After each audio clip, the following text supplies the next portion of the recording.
wabarakatuh. Alhamdulillah, bersyukur kepada Tuhan, bersalat kepada Nabi dan yang terhormat dosen pengampu mata kuliah sejarah peradaban Islam, yakni Pak Iqbal Esum MHum. Yang terhormat, pada kesempatan ini saya akan memaparkan materi yang berjudul Islam masuk di Indonesia. Sekilas kondisi kerajaan Islam di Indonesia sebelum kedatangan Islam di Indonesia terdiri dari beberapa kerajaan besar yang memiliki sistem politik dan pemerintahan yang mapan. Di mana ada pun keempat kerajaan tersebut, dan yang pertama yaitu Kerajaan Sriwijaya. Di mana Kerajaan Sriwijaya ini berdiri pada abad ke-7 di Sumatera Selatan. Kerajaan ini merupakan kerajaan maritim yang berpengaruh di Asia Tenggara. Sriwijaya ini dikenal dengan pusat agama Buddha dan memiliki hubungan perdagangan yang luas dengan India dan Tiongkok. Di mana dan yang kedua yaitu Kerajaan Majapahit. Didirikan pada abad ke-13 di Jawa Timur. Majapahit ini merupakan kerajaan terbesar di Nusantara. Kenapa? Karena dia memperluas wilayah. Kerajaan ini dikenal dengan sistem pemerintahan yang terorganisir dan kedudukannya yang maju. Dan yang ketiga yaitu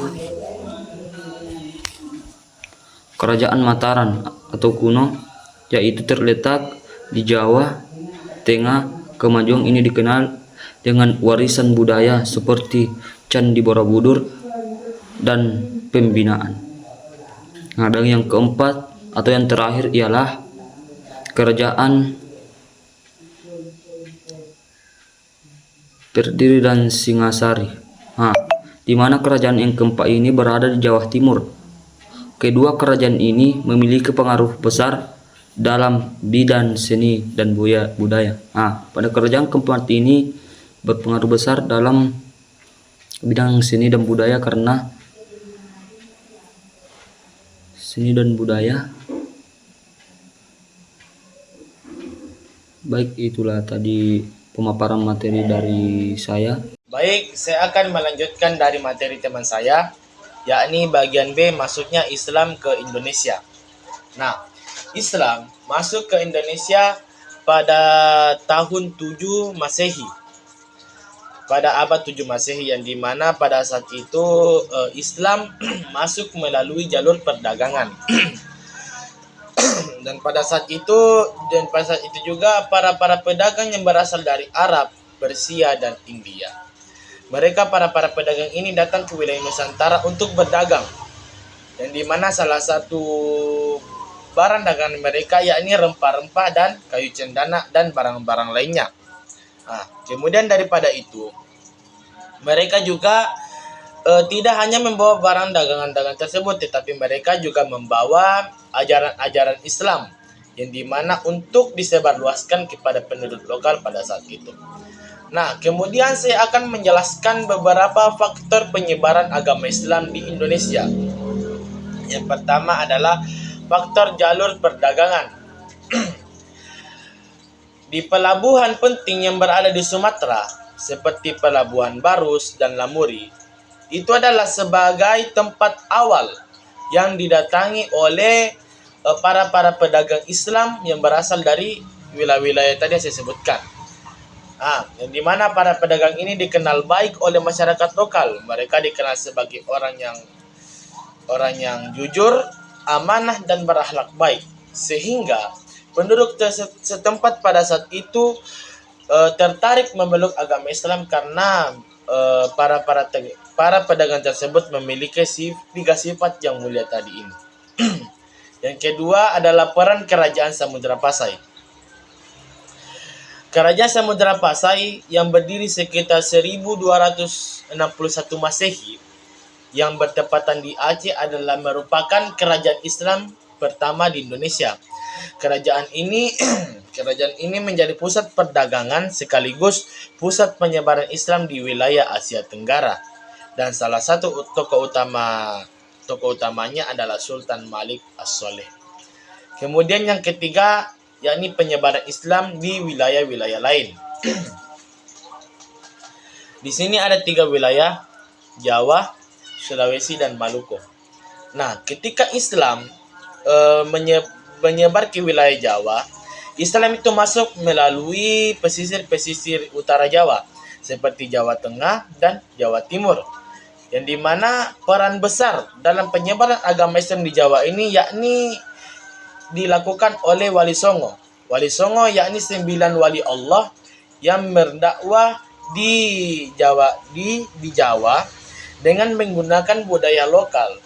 Jadi mereka ketika menyebarkan agama Islam itu mengikuti apa yang dilakukan oleh budaya lokal pada saat itu, seperti menggunakan wayang, lagu, dan seni tradisional agar supaya para penduduk setempat mudah untuk menerima ajaran Islam yang dibawakan oleh Wali Songo. Kemudian di wilayah Sulawesi, raja dari kerajaan Gorontalo di Sulawesi Selatan masuk Islam pada abad ke-17. Selain itu, banyak kerajaan lain di Sulawesi yang juga memeluk agama Islam. Dan kemudian di wilayah Maluku.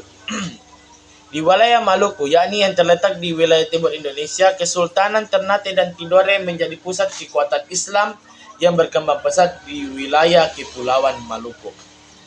Nah, kemudian faktor yang keempat adalah perkawinan dan dakwah. Banyak pedagang muslim yang menikah dengan keluarga bangsawan lokal. Hal ini mereka melakukan karena agar supaya mempercepat penyebaran Islam, karena ajaran Islam menjadi bagian dari kehidupan para bangsawan dan rakyatnya. Selain itu, para ulama dan mubalik seperti Sunan Kalijaga, Sunan Giri, yang dimana kedua beliau ini aktif berdakwah dengan cara yang lembut dan sesuai dengan budaya lokal, sehingga ajaran Islam yang mereka bawakan mudah diterima oleh masyarakat lokal. Jadi kesimpulan yang dari saya sampaikan ini di bagian B, jadi Islam masuk ke Indonesia itu secara damai, meskipun melalui perdagangan, perkawinan, dakwah, dan peran kerajaan Islam. Prosesnya berlangsung secara bertahap disesuaikan dengan budaya lokal sehingga masyarakat mudah menerima agama Islam. Kemudian materi selanjutnya akan dilakukan oleh rekan saya. Oke, pembahasan selanjutnya itu sebab-sebab mengapa Islam mudah diterima di masyarakat. Nah, sebab yang pertama itu karena Islam tidak mengenal sistem kasta. Berbeda dengan agama Hindu-Buddha yang dominan di Indonesia pada zaman itu, Hindu-Buddha itu memiliki sistem kasta yang dikenal dengan 4 bagian. Yang pertama ada Brahmana, Ksatria, Waisya, dan Sudra. Nah, berbeda dengan ini, Islam itu tidak mengenal sistem kasta apapun. Dan hal ini menimbulkan masyarakat-masyarakat lokal tidak merasakan terjadinya ketimpangan sosial. Nah, yang seperti yang sudah dijelaskan pada Quran Surah Al-Hujurat ayat 13, bahwa Islam menekankan kesetaraan manusia di hadapan Allah. Nah, ajaran ini itu menarik perhatian masyarakat-masyarakat bawah yang sebelumnya itu terpinggirkan karena adanya sistem kasta tersebut. Nah, Islam juga itu tidak membedakan siapapun dalam beribadah. Contohnya dalam sholat berjamaah di masjid, semua orang itu sama tanpa adanya sekat sosial apapun. Nah, sebab yang kedua itu karena penyebaran Islam yang dilakukan secara damai. Metode yang digunakan dalam penyebaran secara damai ini, yang pertama itu metode dakwah tanpa paksaan. Metode tanpa paksaan berbeda dengan penjajahan Eropa pada masa itu yang melakukan kekerasan untuk menyebarkan Kristen. Islam ini masuk melalui pendekatan yang persuasif. Lalu metode penyebaran yang kedua itu dengan jalur perdagangan. Nah, banyak pedagang-pedagang muslim yang mencerminkan sosok akhlak mulia, yaitu kejujuran dan keramahan pada saat berdagang. Oleh karena itu masyarakat itu tertarik untuk masuk Islam. Lalu metode yang ketiga ada perkawinan. Nah, banyak juga pedagang muslim yang menikah dengan masyarakat lokal, mau itu dari kalangan atas maupun rakyat biasa. Nah, perkawinan ini tuh menyebarkan Islam secara alami karena adanya perkawinan tersebut. Nah, terus sebab ketiga itu karena ajaran yang dianggap sederhana dan mudah dipahami. Nah, ajaran yang sederhana ini termasuk juga kepada syarat masuk Islam. Nah, syarat masuk Islam ini dianggap relatif mudah karena cukup dengan mengucapkan 2 kalimat syahadat saja maka seseorang tersebut sudah dianggap sebagai muslim, tidak perlu ada upacara-upacara yang rumit. Dan ibadahnya yang praktis. Nah, seperti contohnya sholat, puasa, zakat, tidak perlu adanya perantara dari siapapun, bisa dilakukan dengan diri kita sendiri, dengan diri muslim sendiri. Lalu dengan itu juga tidak menimbulkan biaya yang mahal, jadi semua kalangan bisa menjangkaunya. Baik, saya akan melanjutkan pemaparan materi dari Saudari Akila. Adapun poin keempat yaitu akulturasi dengan budaya lokal. Contohnya seperti pendekatan budaya oleh Wali Songo, kemudian toleransi terhadap tradisi, akulturasi, dan seni. Kemudian pada poin kelima itu peran ulama dan tokoh agama, contohnya seperti pendidikan dan pesantren, dakwah dengan pendekatan sosial. Kemudian ada poin keenam yaitu faktor tambahan yang mendukung seperti keruntuhan Majapahit pada tahun 1978 Masehi, kemudian jaringan perdagangan internasional dan karisma pemimpin Islam. Baik, mungkin itu saja pemaparan dari kelompok kami. Kurang dan lebihnya mohon dimaafkan. Saya akhiri dengan ucapan Assalamualaikum warahmatullahi wabarakatuh.